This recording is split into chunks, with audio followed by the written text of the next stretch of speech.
প্রিয় বন্ধুরা, আমার যারা শুভাকাঙ্ক্ষী রয়েছেন তাদেরকে ধন্যবাদ এবং শুভেচ্ছা জানিয়ে আজকের নতুন পর্বটি শুরু করতে যাচ্ছি। আমরা এই মুহূর্তে কলমাকান্দা থেকে পাঁচগাঁওয়ের উদ্দেশ্যে রওনা হয়েছি একটি অটোযোগে।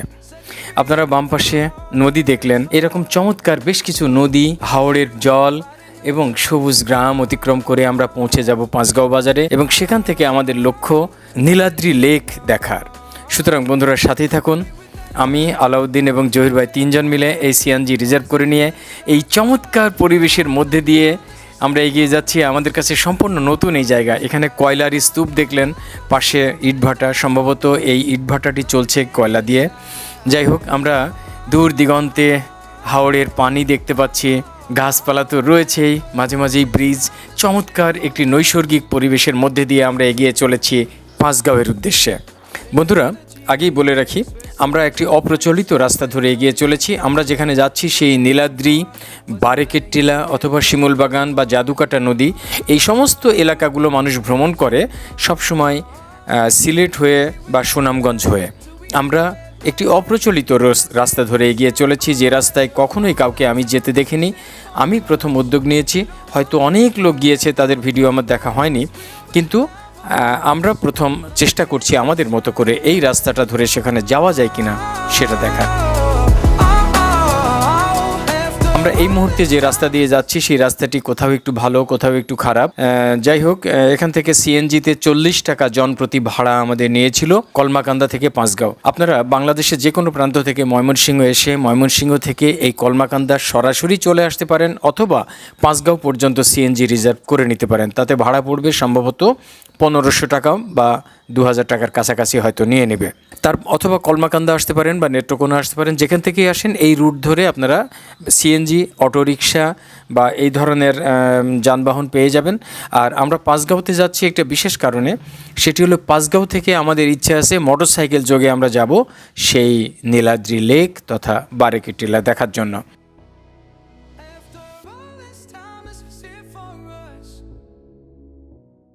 দেখুন বাম দিকে কি চমৎকার একটি লাল রঙের অসংখ্য ভবনের একটি এলাকা দেখা যাচ্ছে, আর তার পিছনে নীল পাহাড়, সেটি হলো গারো পাহাড়। এগুলো বাংলাদেশ সরকারের আশ্রয়ন প্রকল্পের ঘরবাড়ি, কিন্তু দেখতে এত অসাধারণ লাগে। এগুলো দেখলে মনে হয় যেন নিশ্চিতভাবে কোনো এটি রিসোর্ট বা এই ধরনের কিছু হবে।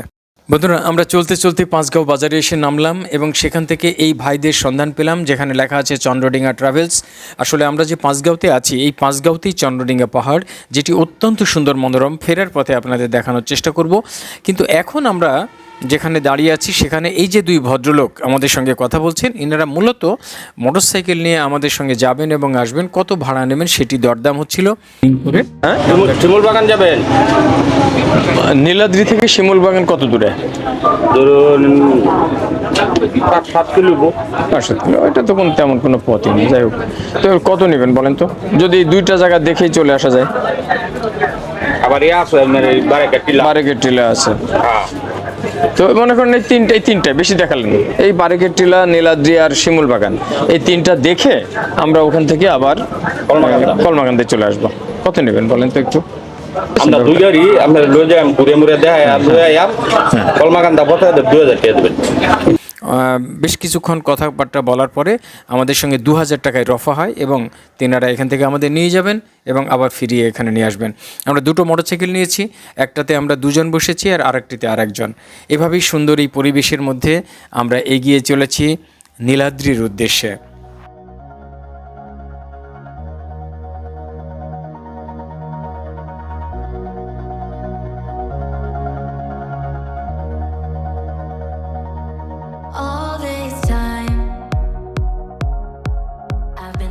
ডান দিকে বিখ্যাত সেই টাঙ্গুয়ার হাওর, যে হাওর মাঝে মাঝে ভাসিয়ে দেয় সিলেটকে, আবার কখনো এই এলাকার জনগণের বিপুল শস্যের যোগান দেয়, মাছের যোগান দেয় এই টাঙ্গুয়ার হাওর। আমরা কখনো টাঙ্গুয়ার হাওরের জল দেখতে পাচ্ছি, আবার কখনো প্রকৃতিকে দেখতে পাচ্ছি সবুজ রঙে। আসলে টাঙ্গুয়ার হাওরে এই মুহূর্তে পানি নেই। অধিকাংশ মানুষ এই টাঙ্গুয়ার হাওরের জলে ভেসে ভেসে, প্রচুর নৌকা আছে, হাউস বোট, সেগুলাতে চেপে রাত্রি যাপন করেন নৌকাতেই এবং নৌকাতেই খাওয়া দাওয়া করে এই নীলাদ্রি লেক, বারেকের টিলা, শিমুল বাগান এগুলো দেখার জন্য এই এলাকা ভ্রমণ করতে আসেন। আমরা যাচ্ছি মোটরসাইকেলে চেপে। এই মুহূর্তে টাঙ্গুয়ার হাওড়ে পানি নেই। আমরা বাম দিকে নীল রঙের যে পাহাড় দেখছি এটিই মেঘালয়ের গারো পাহাড়। আমরা কখনো পাহাড়ের খুব কাছে চলে যাচ্ছি, আবার কখনো পাহাড় থেকে একটু দূরে সরে যাচ্ছি। এভাবেই গ্রামীণ এই সুন্দর রাস্তাটি ধরে আমরা এগিয়ে যাচ্ছি নীলাদ্রির উদ্দেশ্যে। দেখুন কি চমৎকার সবুজ এখানে পাহাড়টি দেখা যাচ্ছে। পাহাড়ের ধস নেমেছে সেটিও বোঝা যাচ্ছে খুব সুন্দরভাবে। এই পাহাড়ের পাদদেশে ধান ক্ষেত এবং হাওড়ের কিছু অবশিষ্টাংশ, সেগুলো দেখে আবার আমরা সেখান থেকে একটুখানি দূরে গ্রামের মধ্যে দিয়ে আবার এগিয়ে চলার চেষ্টা করছি। মাঝে মাঝে সবুজ আমাদের চোখ জুড়িয়ে দিচ্ছে। আদিগন্ত সবুজ ধান ক্ষেত, দূরে সবুজ পাহাড়, যদিও পাহাড়টি একটু অস্পষ্ট লাগছে কুয়াশার জন্য, তারপরেও অসাধারণ সৌন্দর্য আমাদের চোখ আনন্দে ভরিয়ে দিচ্ছে।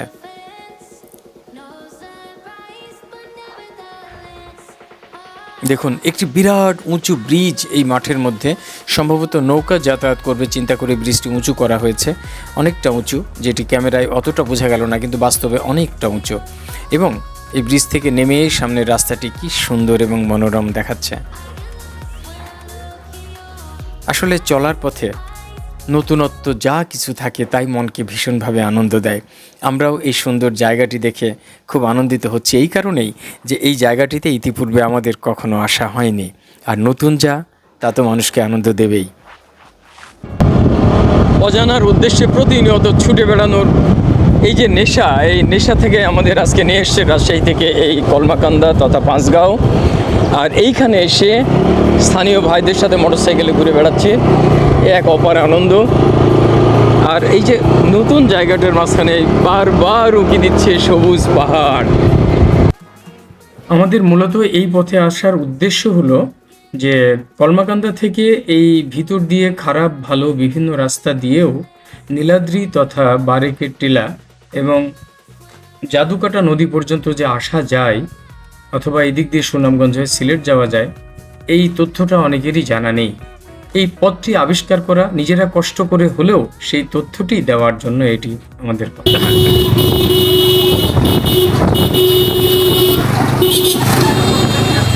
আমরা প্রধান সড়ক থেকে নেমে পড়েছি একটি শাখা সড়কে এবং এই রাস্তাটি অপেক্ষাকৃত খারাপ।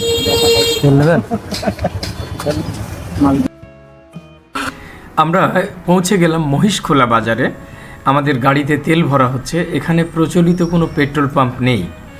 এই যে দোকানে বোতলে ভরে রাখা হয়েছে যে তেল, এই তেলই ভরা হচ্ছে আমাদের গাড়িতে। দেখতে দেখতে আমরা একটা বাজারে এসে পৌঁছলাম।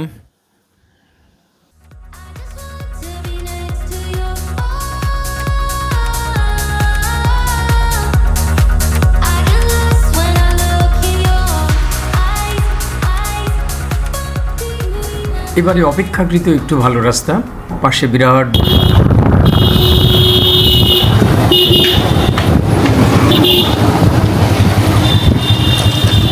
মহিষখোলা উচ্চ বিদ্যালয়, মধ্যনগর, সুনামগঞ্জ।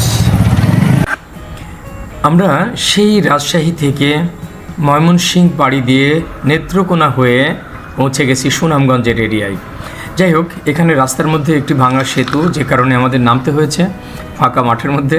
অদ্ভুত বৈচিত্র্যপূর্ণ একটি জিনিস দেখলাম, সেটি হলো দেশি মুরগি নিয়ে যাচ্ছে সম্ভবত বাজারে, একটি নেটের বস্তার মধ্যে পুরে।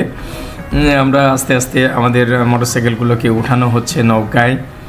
পাশে রয়েছে একটি সেতু, সেটি বাঁশের বা কাঠের, সেটিও ব্যবহৃত হচ্ছে মানুষ পারাপারের জন্য, আর মোটরসাইকেল পারাপারের জন্য ব্যবহৃত হচ্ছে এখানে নৌকা।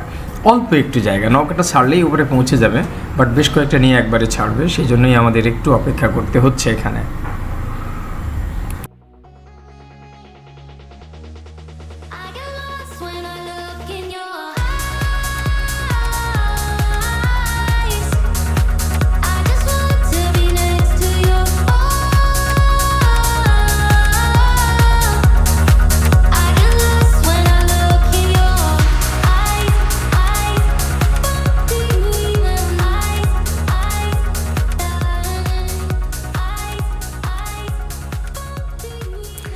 বাজার ছেড়ে আবার আমরা চিকন রাস্তা ধরেছি। এই রাস্তাটি কখনো ঢালাইয়ের রাস্তা, কখনো পিচ ঢালা রাস্তা, কিন্তু সেই অকৃত্রিম প্রাকৃতিক রাস্তা, অর্থাৎ প্রকৃতির কোল দিয়ে, প্রকৃতির মধ্যে দিয়ে সেই গ্রামীণ রাস্তা, যে রাস্তায় প্রচুর পর্যটক নেই, প্রচুর মানুষ নেই, প্রচুর যানবাহন নেই, আছে গ্রামের নিস্তব্ধতা, আছে নিরিবিলি নীরবতা, এবং সেই সাথে আছে গ্রামের সাধারণ সরল মানুষগুলোর চলাচল। খুবই কম চলাচল যদিও, তারপরেও কিছু মানুষ চলছে, কিছু গাড়ি ঘোড়া চলছে, কালীভদ্রের দুই একটি। আমরা কখনো একটু খারাপ, কখনো ভাঙা, কখনো খুব সুন্দর রাস্তা ধরে এগিয়ে চলেছি। বাম দিকে দূর থেকে নীল পাহাড় আমাদের হাতছানি দিচ্ছে।